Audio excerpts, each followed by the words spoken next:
Siddhu plan ప్రకారం కావాలనే నరేష్కి మత్తు మందిచ్చి తన ఫ్రెండ్స్ చేత నరేష్ని కిడ్నాప్ చేయిస్తాడు.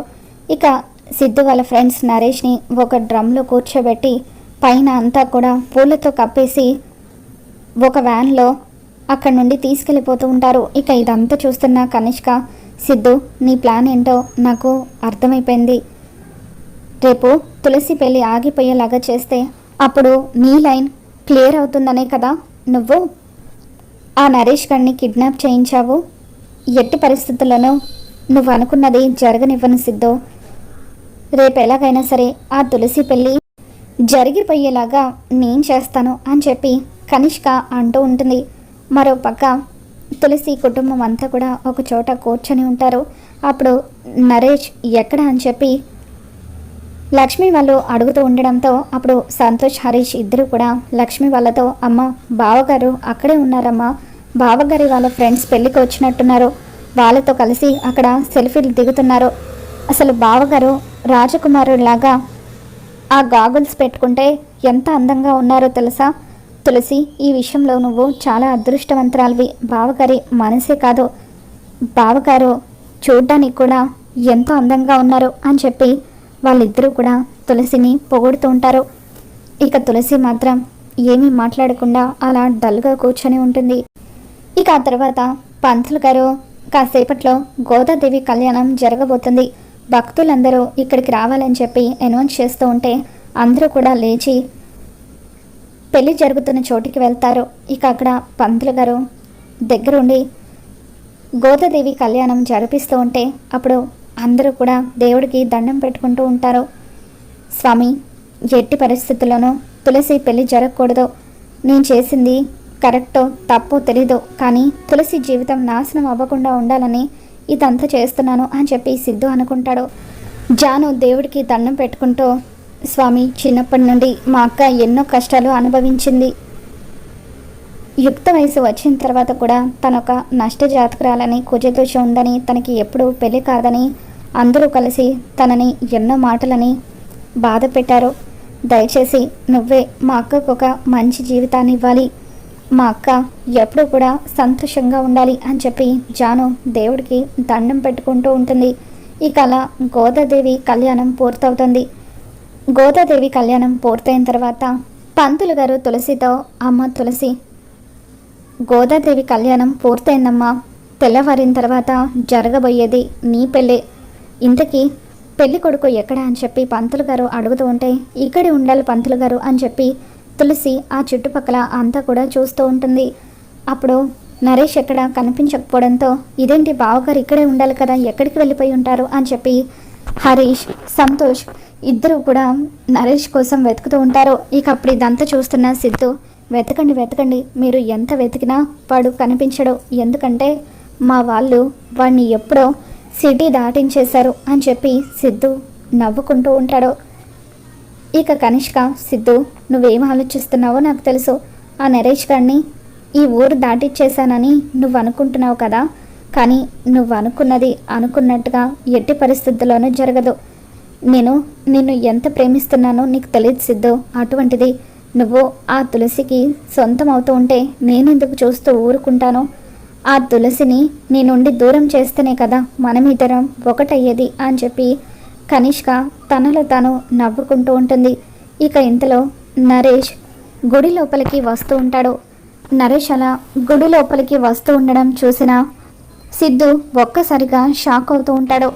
మీకేం చెప్పాను, ఎట్టి పరిస్థితుల్లోనూ ఆ నరేష్ గడు మండపానికి రావద్దని, వాడిని సిటీ అవతల వదిలిపెట్టమని చెప్పాను కదా, మరి వాడు ఎలా వచ్చాడ్రా గుడిలోకి అని చెప్పి సిద్ధు తన ఫ్రెండ్స్కి కాల్ చేసి అడుగుతూ ఉంటే, అన్న అసలు ఏం జరిగిందంటే మేము వ్యాన్లో వాడిని సిటీ అవుట్స్కట్స్ వరకు తీసుకువెళ్ళిన తర్వాత సడన్గా ఒక కారులో నుండి కొంతమంది రౌడీలు దిగి మమ్మల్ని అందరినీ కొట్టారు, డ్రమ్లో ఉన్న ఆ నరేష్ గారిని తీసుకెళ్ళిపోయారన్న.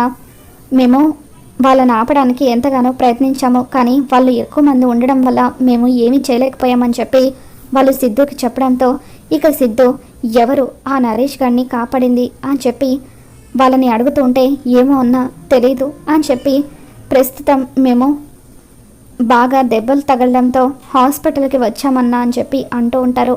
సరేరా, జాగ్రత్త, ఏదైనా అవసరమైతే నాకు ఫోన్ చేయండి అని చెప్పి సిద్ధు ఫోన్ పెట్టేస్తాడు.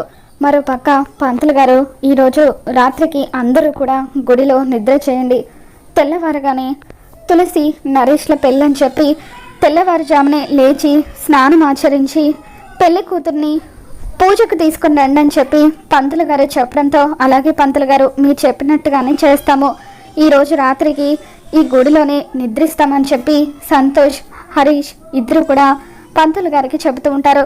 ఇక అలా ఆ రోజు రాత్రి అందరూ కూడా గుడిలోనే నిద్రపోతూ ఉంటారు. ఇక అప్పుడు సిద్ధు ఈ నరేష్ని ఏదో ఒక విధంగా కిడ్నాప్ చేసి పెళ్ళాపాలనుకుంటే అది కూడా చేయలేకపోయాను. ఇప్పుడు తులసి జీవితాన్ని నేను ఎలా కాపాడాలని చెప్పి ఆలోచిస్తూ అటు ఇటు తిరుగుతూ ఉంటాడు. ఇక కనిష్క సిద్ధు దగ్గరికి వచ్చి, సిద్ధు, గోదాదేవి కళ్యాణం కోసమని వచ్చాము, ఇంకా మనం ఇక్కడ ఎందుకు, వెళ్ళిపోదాం పదా అని చెప్పి అంటూ ఉంటే, లేదు కనిష్క, నేను రాను, తులసి పెళ్లి చూసి వస్తాను, నువ్వు వెళ్ళు అని చెప్పి అంటూ ఉంటాడు. ఇక దాంతో కనిష్క, నువ్వు ఎన్ని ప్రయత్నాలు చేసినా ఈ పెళ్లిని ఆపలేవు సిద్ధు, తులసి పెళ్లి జరిగిపోతుంది అని చెప్పి ఇక నవ్వుకుంటూ, ఆ తులసి పెళ్లి నేను కూడా కళ్ళారా చూసి ఆనందిస్తాను అంటూ సిద్ధుతో, సిద్ధు, గోదాదేవి కళ్యాణం జరిగిన తర్వాత గుడిలో నిద్ర చేస్తే మంచిదని పంతులు గారు చెప్పారు కదా, కాబట్టి నేను కూడా ఈ రాత్రికి ఇక్కడే నిద్ర చేస్తాను, నేను కూడా తులసి పెళ్లి చూస్తాను అని చెప్పి కనిష్క అంటూ ఉంటే, సరే పడుకో అని చెప్పి సిద్ధు కనిష్కని ఒక చోట పడుకోమని చెప్తాడు.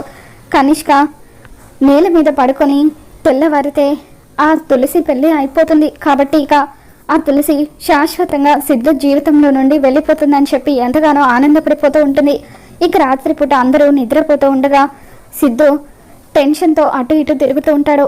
తులసి పెళ్లి ఎలా ఆపాలో తెలియడం లేదు, నేను ఎంత ప్లాన్ చేసి నరేష్ గారిని కిడ్నాప్ చేస్తే ఎవరో వాడిని తీసుకుని వచ్చారు, ఇప్పుడు ఏం చేయాలా అని ఆలోచిస్తూ ఉండగా సిద్ధుకి ఒక ఆలోచన వస్తుంది. ఎస్, అలా చేస్తే తులసి జీవితాన్ని కాపాడొచ్చు అనుకుని అక్కడ పెళ్లి కోసమని ఉంచిన తాళిబొట్టును తీసుకొని దేవుడి దగ్గరికి వెళ్ళి దండం పెట్టుకుంటూ, స్వామి, నేను చేసేది తప్పని తెలుసు, కానీ తప్పనిసరి పరిస్థితుల్లో చేస్తున్నాను, తులసి జీవితాన్ని ఆ దుర్మార్గుడి నుండి కాపాడాలంటే ఇప్పుడు నేను తనని పెళ్లి చేసుకోక తప్పదు, స్వామి నీ ఆశీర్వాదం నాకుంటే చాలు, జీవితంలో ఎన్ని ఒడిదొడుకులు ఎదురైనా ఎన్ని కష్టాలు ఎదురైనా నేను ఇక తులసి చెయ్యి విడిచిపెట్టను అని చెప్పి సిద్ధు ఆ తాళి తీసుకొని తులసి దగ్గరికి వెళ్ళి, నన్ను క్షమించు తులసి, ఈ పరిస్థితుల్లో నీ మెడలో తాళి కట్టడం తప్పే, కానీ తప్పక చేస్తున్నాను, నీ జీవితాన్ని నిలబెట్టడం కోసమే చేస్తున్నాను అని చెప్పి సిద్ధు నిద్రపోతున్న తులసి మెడలో 3 ముళ్ళు వేసేస్తాడు. ఇక తులసి వాళ్ళ అన్నయ్య సంతోష్కి అప్పుడప్పుడే మెలకు వస్తూ ఉంటుంది. వీడేం చేస్తున్నాడు ఇక్కడ అని చెప్పి సిద్ధు వైపు చూస్తూ ఉండగా సిద్ధు తులసి మెడలో అప్పటికే తాళి కట్టేస్తాడు. రే, ఏం చేస్తున్నారా నువ్వు అని చెప్పి సంతోష్ గట్టిగా అరవడంతో ఇక అక్కడ ఉన్న తులసి కుటుంబంతో పాటు గుడిలో ఉన్న మిగతా వాళ్ళందరూ కూడా నిద్రలేస్తారు. తులసి లేచి చూసుకునేసరికి తన మెడలో తాళి ఉంటుంది. ఇక దాంతో ఒక్కసారిగా తులసి షాక్ అవుతూ ఎదురుగా ఉన్న సిద్ధు వైపు చూస్తూ, ఏం చేశావు నువ్వు అంటూ సిద్ధు చెంప పగలగొడుతుంది. ఇక దాంతో లక్ష్మి కూడా ఏడుస్తూ సిద్ధు దగ్గరికి వచ్చి, తమ్ముడు, ఏంటి తమ్ముడు ఇది, నువ్వు తులసి మెడలో తాళి కట్టడం ఏంటి అని చెప్పి ఏడుస్తూ ఉంటే, అక్క, ఆ నరేష్ గారు అస్సలు మంచివాడు కాదక్క, వాడి గురించి తులసికి ఎంత చెప్పినా తులసి మాత్రం ఈ పెళ్లి చేసుకోవడానికి సిద్ధపడింది, ఎలాగైనా తులసి జీవితాన్ని నిలబెట్టడం కోసమే నేను వేరే దారి లేక తన మెడలో తాళి కట్టాను అని చెప్పి అంటూ ఉంటే, రే, ఎంత పని చేశావురా అంటూ సంతోష్, హరీష్ ఇద్దరు కూడా సిద్ధు కాలర్ పట్టుకొని సిద్ధుతో గొడవ పడుతూ ఉంటారు. ఇక ఇదంతా చూస్తున్న తులసి ఎంతగానో ఏడుస్తూ కుప్పకూలిపోతుంది.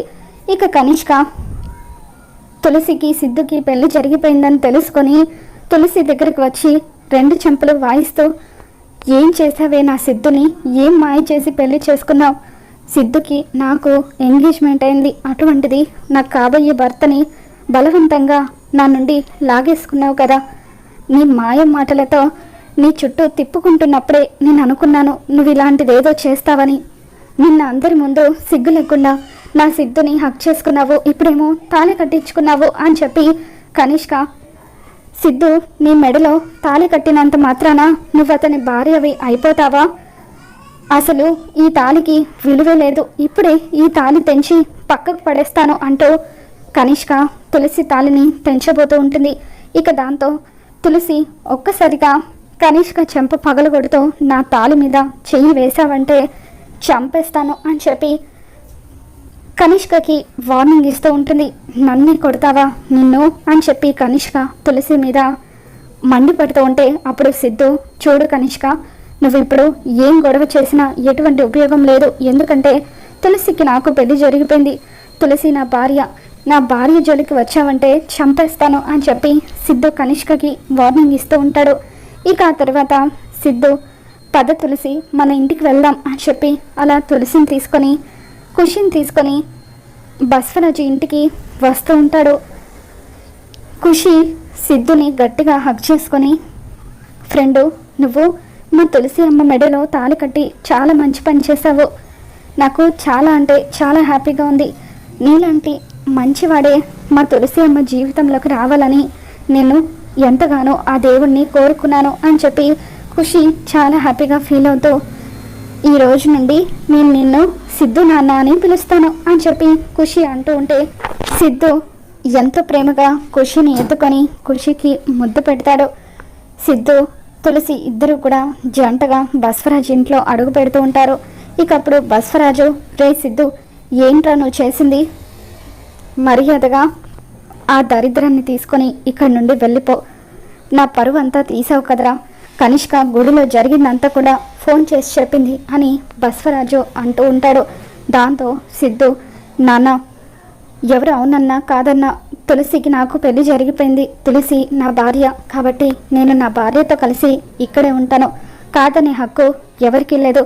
ఒకవేళ మీరు తులసిని పంపించేయాలనుకుంటే తులసితో పాటు నేను కూడా ఇక్కడి నుండి వెళ్ళిపోతాను అని చెప్పి సిద్ధు తులసి కోసం అని చెప్పి బస్వరాజుని ఎదురిస్తాడు. మరి రాబోతున్న ఎపిసోడ్లో ఏం జరగబోతుందో మళ్ళీ మన ఛానల్ తెలుసుకుందాం. ఈ వీడియో మీకు నచ్చినట్లయితే ఒక లైక్ చేయండి.